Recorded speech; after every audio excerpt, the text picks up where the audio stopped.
আপনারা কি দেখতে পাচ্ছেন এই যে ঘোড়ার গাড়ি পার হচ্ছে পানির মধ্যেই। ঘোড়ার গাড়ি কিন্তু ঘোড়া এবং ঘোড়ার গাড়ি তার সঙ্গে আছে একটা মানুষ, কত সুন্দরভাবে পার হচ্ছে। কিন্তু এটা আমাদের কষ্টের দিন, তিস্তা ব্রিজ হচ্ছে না তবুও। এই তো হচ্ছে অবস্থা আমাদের, দুর্দশা। তিস্তা নদীর মাছ দিয়ে পার হচ্ছে ঘোড়ার গাড়ি।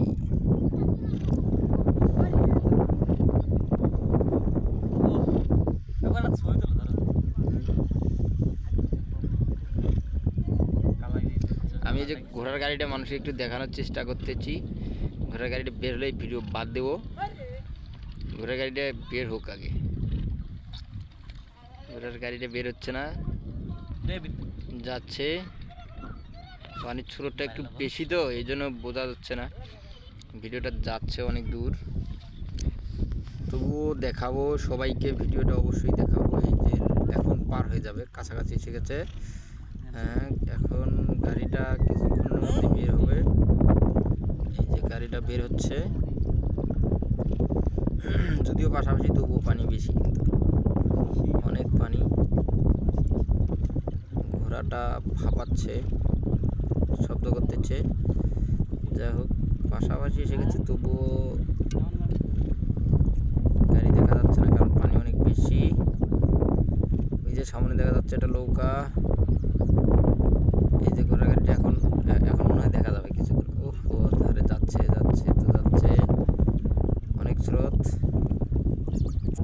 এটা পার হতে পারছে না।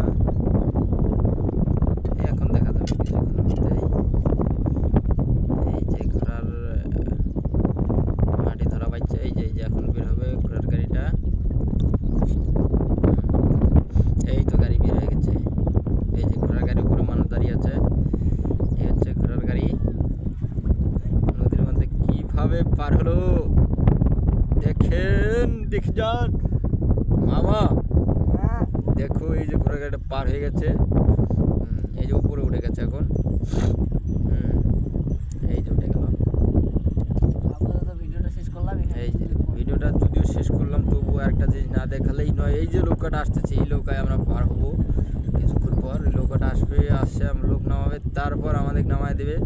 তাতে আমাদের দুর্দশার শেষ নাই। 3 ঘন্টা হলো আসছি, এই 3 ঘন্টা থেকে বসেই আছি। ধন্যবাদ, ভালো থাকেন।